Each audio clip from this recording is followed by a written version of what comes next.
Okay, so this is part 2 of our series of gastric secretion. अगर आपने previous video नहीं देखी है तो आप जाके वो चेकआउट कर लें।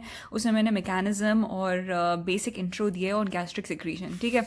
अच्छा, अभी नेक्स्ट आते हैं कि स्टिमुलेशन और इनहिबिटर्स क्या हैं हाइड्रोजन आयन के। हाइड्रोजन आयन कहाँ से निकल रहा है? हाइड्रोजन आयन बेसिकली इंपॉर्टेंट बात ये थी कि हमारे स्टमक में पेराइटल सेल्स रिलीज़ करते हैं HCl, और HCl जो है वो बनता है इसलिए कि हाइड्रोजन आयन जो है वो ब्रेक डाउन, ये प्रोसेस है, मैकेनिज्म है। हाइड्रोजन आयन यहाँ से रिलीज हो रहा है, क्लोराइड यहाँ से आ रहा है, बनता है HCl। तो एच आयन जो है कि अब हमारे जो हाइड्रोजन आयन है वो इंपॉर्टेंट है। तो हम बात करते हैं कि स्टिमुलेंट्स क्या हैं हाइड्रोजन आयन के। तो जैसे हमें पता है कि वेगस नर्व जो है वो आपके पूरे GIT को स्टिमुलेट, पैरासिम्पैथेटिक स्टिमुलेट करती है। पैरासिम्पैथेटिक के दो वो हैं नर्व फाइबर्स, वेगस और ग्लॉसोफ्रेंजल। उसमें जो वेगस है, वेगस जो है it has an important role in your entire GIT। अच्छा, वेगस स्टिमुलेट कैसे करता है? डायरेक्ट पाथवे और इनडायरेक्ट पाथवे। डायरेक्ट पाथवे में क्या हो कि वेगस ने जो है अपने पेराइटल सेल्स को इनोवेट किया। ठीक है। उन पेराइटल सेल्स जो है वो रिलीज करता है HCl, और in this and in that form it is releasing hydrogen ion. ठीक है। अब ये करता कैसे है? जैसे हमने प्रीवियस लेक्चर्स में पढ़ा है, आप अगर नहीं देखा है तो आप जाके देख लें। होता क्या है कि स्टिमुलस आया, कुछ भी स्टिमुलस, आपने खाना खाया है, कोई भी स्मेल अच्छी है, या something food in your mouth, whatever, तो that is a stimulus that is going to act on your parasympathetic. Parasympathetic has anticholinergic fibres जो रिलीज करते हैं acetylcholine. Now these acetylcholine fibres are going to get attach to the receptors, muscarinic receptors जो present हैं आपके parietal cell में। ठीक है। Parietal cells पे मैस्क्रोनिक रिसेप्टर्स होते हैं। अब जाके जब इन्होंने अटैच किया, एसिटाइलकोलिन ने रिसेप्टर पे अटैच किया, इसने रिलीज किया IP3 एंड कैल्शियम आयन जो है आपका सेकेंड मैसेंजर, एंड देन आपका हाइड्रोजन आयन रिलीज हो जाता है। सही है। दिस इज, ये प्रोसेस इंपॉर्टेंट है, याद रखिएगा। हाइड्रोजन आयन इस तरह रिलीज हो रहा है, ये है आपका डायरेक्ट पाथवे। ओके। इंपॉर्टेंट बात यहाँ पे ये है, जो BCQ भी आता है कि there is a drug called is atropine, जो एंटीकोलिनर्जिक वो होता है, ड्रग है। ये जो है जाके यहाँ पे इस रिसेप्टर पे बाइंड करता है और एसिटाइलकोलिन को बाइंड नहीं होने देता। इसकी वजह से IP3 and calcium ions release नहीं होंगे और हाइड्रोजन फर्दर रिलीज नहीं होगा। So that is that. अच्छा, वेगस जो है वो इनडायरेक्ट पाथवे से भी इफेक्ट करता है। कैसे? वेगस ने जो है ना जाके G सेल्स जो हैं हमारे, G सेल्स पे वेगस ने आके वो किया, इनोवेट किया। G सेल आपको पता है रिलीज करता है गैस्ट्रिन, एंड गैस्ट्रिन फर्दर क्या करता है, जैसे हमने प्रीवियस वीडियो में पढ़ा था कि गैस्ट्रिन जो है वो आपका हाइड्रोजन आयन की सिक्रीशन इंक्रीज करती है। ठीक है। It's one of the hormones that cause increase in hydrogen ions, that is hydrogen ions. इसका न्यूरो ट्रांसमीटर GRP या BCQ आता है, इसको याद रख लें। अच्छा, now there is a process called as vagotomy. Vagotomy का मतलब क्या होता है? इट्स बेसिकली अ प्रोसीजर, इसमें वेगस नर्व को हम लोग वो करते हैं पे सर्जरी कर रहे हैं या उसकी ब्रांचेस पे सर्जरी कर रहे हैं। ठीक है। तो अब इसका पर्पस ये होता है कि सिक्रीशंस जो हैं वो कम हो जाएं, गैस्ट्रिक सिक्रीशंस कम हो जाएं। तो vagotomy has an direct effect on direct pathway and indirect pathway. ये भी एक BCQ आता है, इसको इंपॉर्टेंट है। BCQ आता है कि वेगोटोमी का पर्पस क्या होता है, इसका इफेक्ट क्या होता है, तो दैट इज़ दैट। सही है। अच्छा, this is vagus stimulation, vagal stimulation. Number 2 is gastrin. जैसे हमें पता है गैस्ट्रिन जो है वो हाइड्रोजन आयन की सिक्रीशन करता है, लेकिन अब करता कैसे, स्टिमुलेट कैसे होता है? मैकेनिज्म इसका ये है कि जब भी आपका स्टमक डिस्टेंड हुआ, ठीक है, या आपने प्रोटीन्स बहुत खाए, तो गैस्ट्रिन ने रिलीज करना है hydrogen ions. Okay. Hydrogen ions जो है जाके अटैच करता है to your parietal cells. CC के रिसेप्टर्स हैं, पेराइटल सेल प्रेजेंट होता है। गैस्ट्रो ने रिलीज़ किया हाइड्रोजन आयंस, ये जाके पेराइटल सेल्स पर रिसेप्टर्स हैं, वहाँ पे जाके अटैच हुआ, एंड देन वो रिलीज़ हो गया वो आपके IP3 and CA3, and then further hydrogen ions further release होंगे। ओके।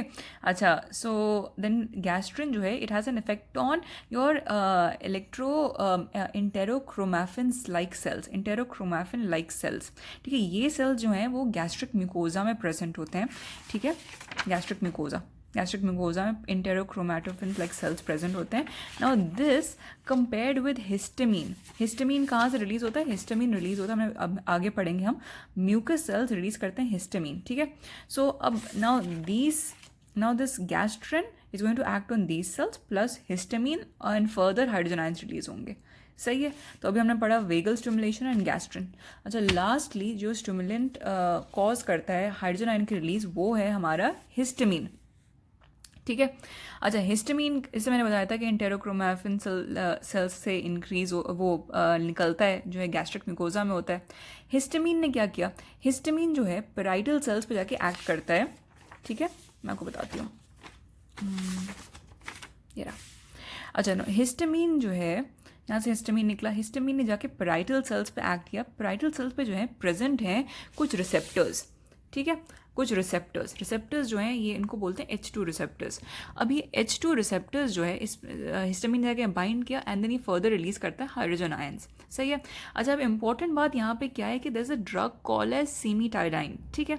सीमिटाइडाइन जो है जाके ना इन रिसेप्टर्स पे एक्ट करता है ताकि हिस्टामिन बाइंड ही नहीं करे और फिर हाइड्रोजन आयन की सेक्रीशन ही नहीं होगी, ठीक है। तो ये भी BCQ आता है ये। तो सीमिटाइडाइन यूज़ क्यों होता है, कि इंपॉर्टेंट पर्पज़ क्या है, कि अल्सर्स ट्रीट करने के लिए, सही, तब यूज़ करते हैं। Also the cimetidine has an effect on histamine in a way कि हिस्टामिन जो है वो गैस्ट्रिन, जब आपका हिस्टामिन ज़्यादा निकलता है ना तो गैस्ट्रिन की स्टिमुलेशन भी ज़्यादा होती है एंड वेगल स्टिमुलेशन भी होती है। बोथ ऑफ देम हमें पता है कि it causes increase in hydrogen ion, सही है। तो हिस्टामिन, अभी सीमिटाइडाइन जो है ना इनडायरेक्टली ऐसे भी एक्ट कर रहा है, डायरेक्टली तो हिस्टामिन पे इस तरह एक्ट करता है बट इनडायरेक्टली ऐसे भी एक्ट करता है हिस्टामिन पे, तब गैस्ट्रिन कम रिलीज हुआ, वेगल स्टिमुलेशन कम हुई और आपका हाइड्रोजन आयन भी कम निकलेगा सीमिटाइडाइन से, सॉरी।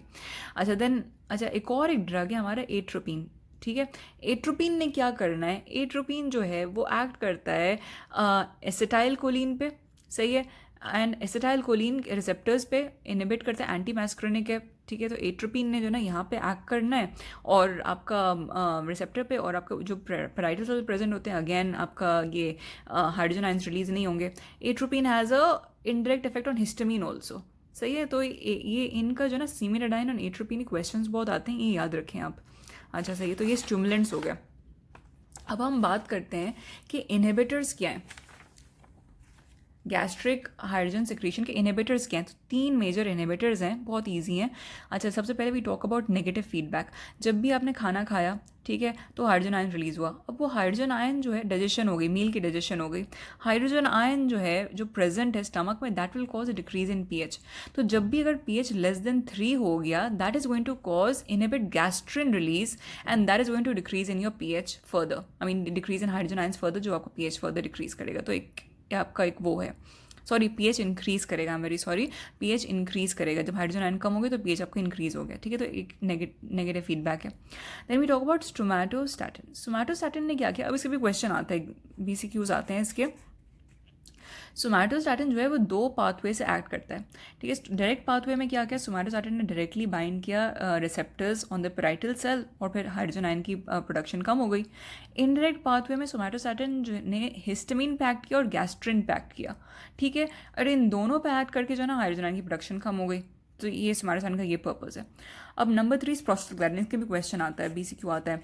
प्रोस्टाग्लैंडिन जो है वो आपका कैंप लेवल कम करता है, cAMP is your second messenger, उसका लेवल कम करता है and that is going to cause आपका हाइड्रोजन आयन की जो है ना सिक्रीशन कम होगी।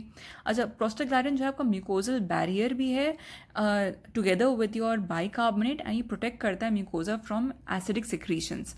जो HCl सिक्रीशन अगर बहुत ज़्यादा हो गया तो प्रिवेंट करता है। तो प्रोस्टाग्लैंडिन का प्रिवेंटिव पर्पज़ भी है, protective and preventive barrier purpose भी है, और कैंप लेवल कम करके हाइड्रोजन आयन को कम करता है, ठीक है। अभी तक यहाँ से कोई क्वेश्चन है तो मुझे प्लीज़ मैसेज में कर दें, कमेंट्स में तो मैं बता देती हूँ। Okay, thank you.